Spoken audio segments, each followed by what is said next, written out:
Kalau kita masuk pintunya CIA, itu kamera selalu dari atas. Terus di bawah Central Intelligence Agency. Ada itu kan? Ada cuma orang lewat gitu doang. Kamera di atas. Karena tidak boleh kameranya begini. Pertanyaannya kalau kita masuk begini, kenapa nggak boleh? Karena di depan ada credo. Tulisan gitu loh, begitu buka pintu tuh ada credo. Gitu. Tugas credonya itu tugas CIA itu cuma satu, yaitu credo yang dipasang. Tebak kira-kira apa tulisan di depan tuh kalau kita buka, yang muter itu masuk gitu, tulisannya apa gitu? Kan satu tulisannya, protect dollar. Protect dollar, that's it, gitu ya. Jadi di sana itu ada desk khusus Indonesia, ada mungkin 7-8 doktor, gitu ya.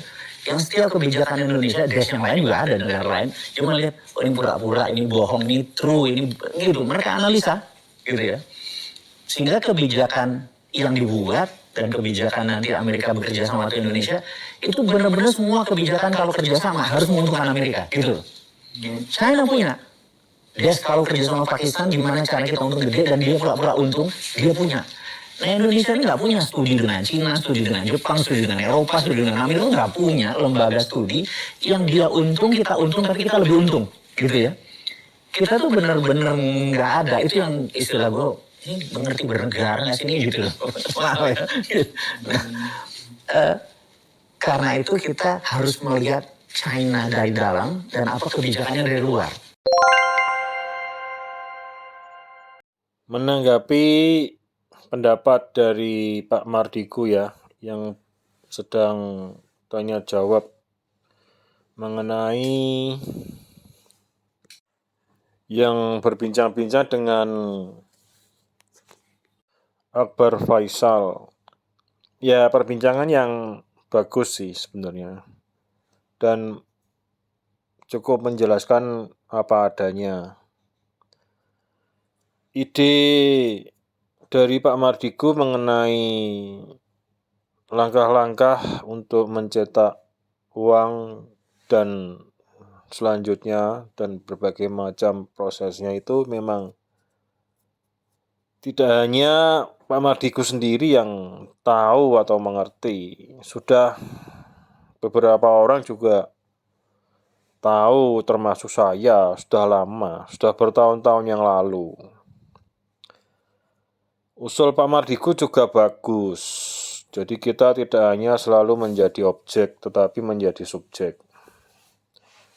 Demikian pula mengenai intelijen negara yang tidak menjadi objek terus, tapi bagaimana menjadi subjek. Itu pernah saya sampaikan juga di dalam rekaman video sebelumnya. Namun yang Anda jelaskan itu melompati, tahapannya tuh lompat, Pak.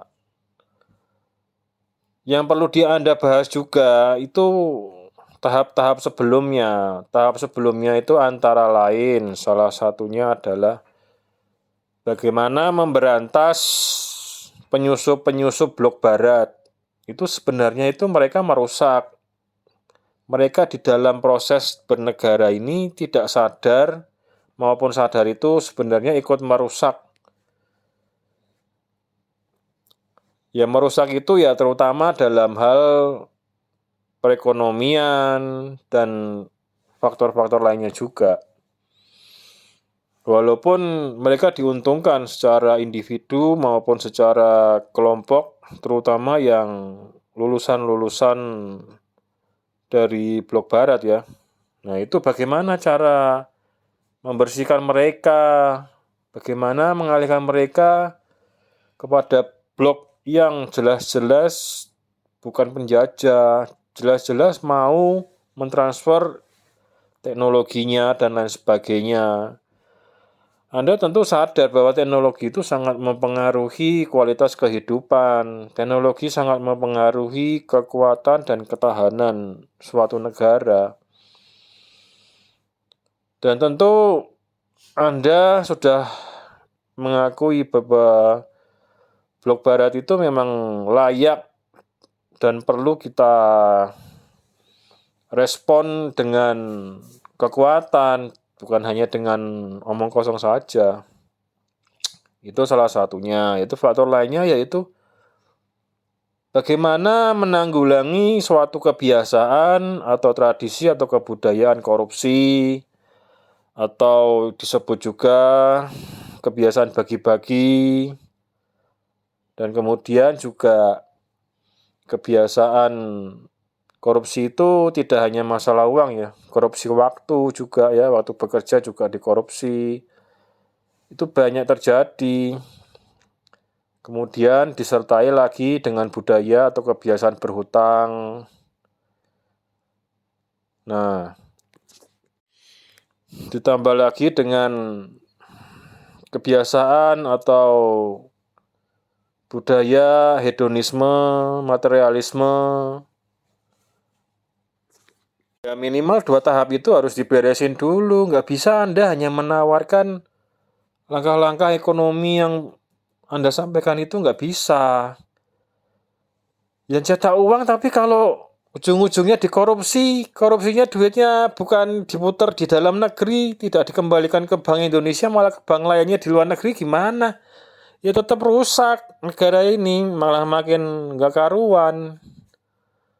Masalah itu masalah karakter, watak. Nah itu, lagian sebenarnya itu nggak bisa. Untuk membangun negara ini tuh hanya dikuasai suatu kaum itu nggak bisa. Seharusnya itu kerjasama, tiap-tiap kaum itu punya kelebihan masing-masing. Dan mari bersama bekerja sama, bergotong royong. Seperti yang pernah dijelaskan Pak Jokowi barusan ini. Nggak bisa mau menang sendiri, mosok paling hebat sendiri, masuk mayoritas tapi kualitasnya rendah.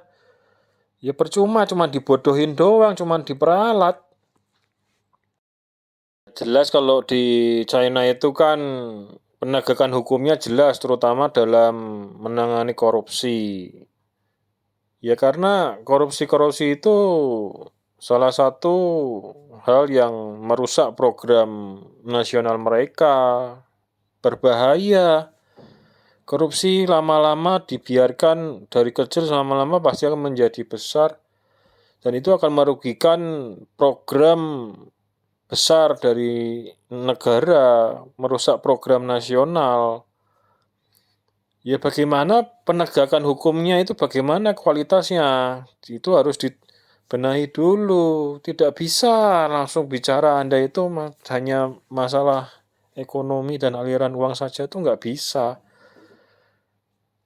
Udah jelas kok banyak pakar yang menyatakan korupsi itu sebenarnya merugikan rakyat banyak. Ya memang menguntungkan bagi pribadi atau kelompok kecil itu menguntungkan, tapi bagi rakyat banyak itu sangat merugikan, menyengsarakan, penyimpangan dan penyelewengan uang rakyat ya, uang yang ditarik dari rakyat itu banyak terjadi di negara ini. Yang penting kan di negara ini biasanya belanja, membelanjakan, menghabiskan anggaran. Nah itu. Tetapi pembelanjaannya itu tidak efisien, tidak efektif. Demikian pula fungsi-fungsi institusi itu banyak yang tidak efisien dan tidak efektif. Walaupun sudah banyak institusi-institusi yang ditutup oleh pemerintah saat ini karena memang fungsi dan lainnya itu gak jelas atau dianggap pemborosan pemakaian anggaran. Jadi tahapan yang ingin Pak Mardigu kerjakan itu masih di bawah, harus menyelesaikan dulu. 2-3 tahap di atasnya itu harus diberesin dulu, Pak.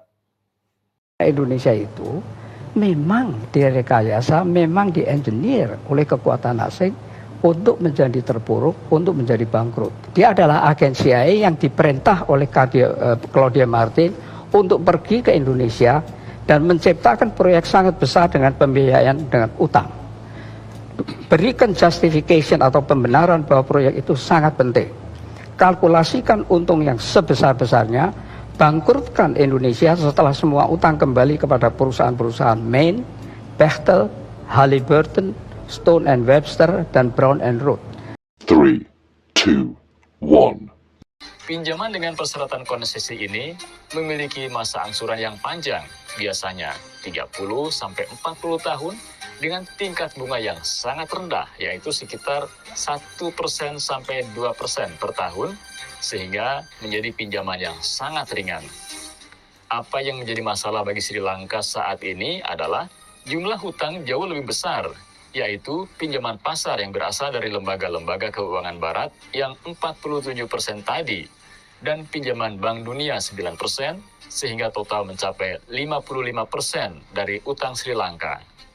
Bunga dari kedua pinjaman tersebut lebih tinggi dari bunga pasar, sehingga setiap tahun membebani keuangan pemerintahan Sri Lanka rata-rata sebesar 5 miliar dolar untuk bunga dan angsuran saja. Akibatnya, pemerintah Sri Lanka mengalami krisis keuangan. Tahukah Anda berapa negara yang pernah diinvasi Amerika? Atau ada Amerikanya yang sedang bertarung di sana saat ini? Dari 193 negara yang diakui PBB, Amerika pernah dan lagi melakukan invasi di 84 negara. Jujur, COVID diciptakan oleh mereka-mereka itu bukan ngerubuhin Trump, tapi control the world. Tidak ada hubungannya sama Trump. Trump cuma salah satu yang ditarget. Apa yang terjadi sekarang merupakan program ketiga. Dari 3 agenda atau program utama. Yang pertama, money. Mereka sudah kuasai seluruh sistem keuangan dunia. Yang kedua, power. Karena uang, setiap negara yang berada di bawah United Nations, dia tunduk kepada peraturan daripada mereka, sehingga lewat permainan hutang, maka negara-negara yang berada di bawah United Nations harus tunduk pada aturan main tersebut. Nah, saat ini kita ada dalam program ketiga, yaitu kontrol population, kontrol penduduk, ya, dalam tanda kutip, kontrol penduduk. Nah, proses untuk strategi untuk menuju kepada kontrol penduduk. Menurut hasil riset dari Global Future Institute, isu Papua Barat Merdeka hanyalah satu dari sekian protokol balkanisasi Nusantara yang telah lama dirancang oleh intelijen Amerika Serikat lewat Pentagon dan Rand Corporation. Informasi ini memang sudah lama diriset, sejak tahun 2013, menyusul dukungan Inggris dan Belanda untuk OPM atau Organisasi Papua Merdeka. Dua negara ini, ditambah Australia dan Amerika Serikat, adalah negara yang aktif mendukung OPM untuk melepaskan Papua Barat dari Indonesia. Bahwa dunia ini nggak boleh di-run oleh satu orang saja, atau satu negara saja, atau satu kelompok saja. Mereka semakin menghalalkan segala cara, apalagi mereka tahu negara berencana untuk mensita uang lebih dari 7.000 triliun.